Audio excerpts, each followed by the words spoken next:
All right. Hi, guys. As people are hopping in, maybe we'll get to see um, some real life faces. And so, um, for those of you that don't know me or you don't know me very well, my name is Sarah Talbert, and I'm a website copywriter and strategist. And so today I have a video or a training that I'm wanting to do all about wireframing your website. And so I did a poll asking people what it is that they wanted, like, do they use a wireframe for their website and do they know what it is? And a lot of people were unclear about what that was. And so, hey, Linda, Hello. this is going to be very impromptu because I put together this as people are hopping in. I'll just let them in. I'm recording it and then it'll go in. So in the group. But so people have been asking what the heck a wireframe is, and so I thought I'd just do a live training. So now I'm going to share my screen since Facebook was weird, and I just wanted to get it going. All right, a wireframe for your website is, and I kind of built this out. But I don't design anything. I don't touch the images. I don't touch colors, fonts, any of that stuff. So I also don't do technology. Can see clearly. So the wireframe of a website is essentially your outline and your skeleton of what that looks like. And so before I ever take in any or write any copy, before I do, sometimes I do market research first, but before I ever sit down to write any copy, I need to know where that copy is going to go on the website or the sales page or even an email. You need to know what that outline, what that skeleton is going to look like. And so I thought I'd just choose a homepage for a website. And so this is just a back end of my website.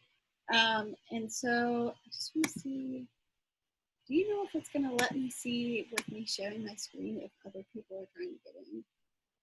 Okay, now I can see that. So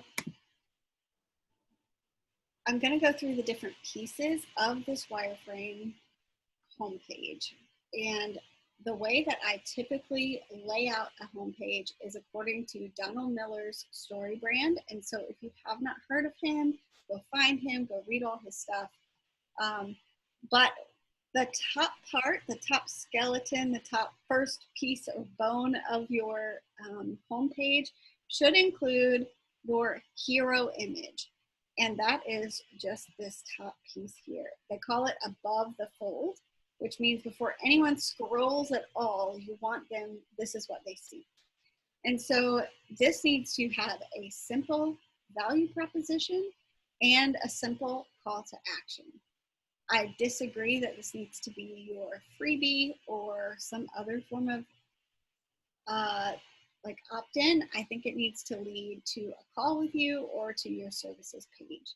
We want them doing the most valuable option to you at this time. And so that's going to be to read about your services or to keep scrolling. Not necessarily is it to opt in. And that's just my opinion. From your hero image, you really need to make sure this right here, your call to action and the value proposition is going to keep them reading. From there, we want them, if they're inspired, we kind of want to talk a little bit about, and this is just mumbo jumbo, but from the hero image, we want to talk about why they're missing out, or maybe what their pain points are, address some of the issues as to why they're struggling with what they're struggling with, and as that pertains to your services.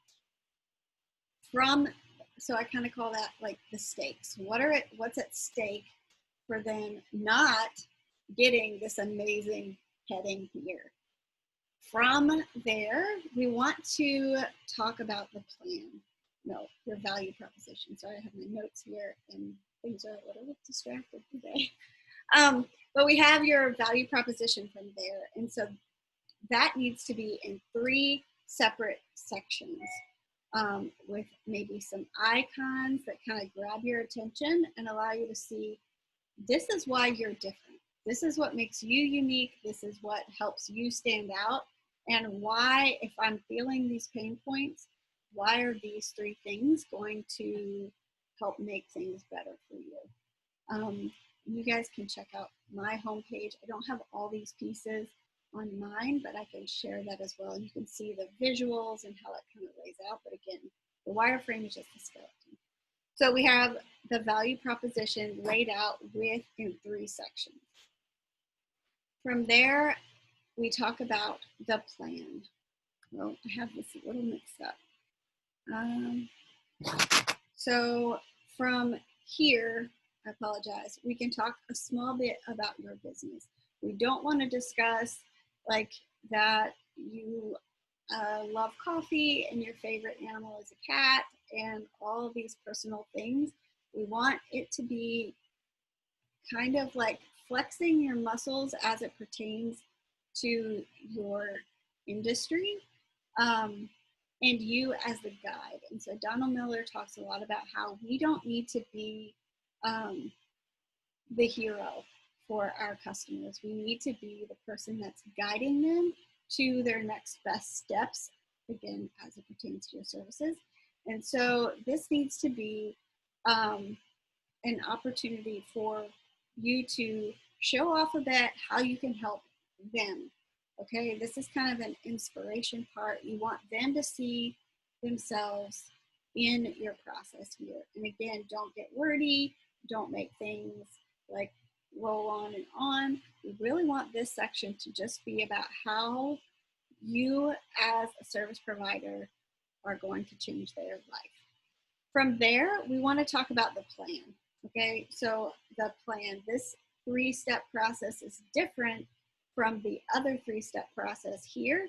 This is like your value proposition, how you're unique in 3 different ways.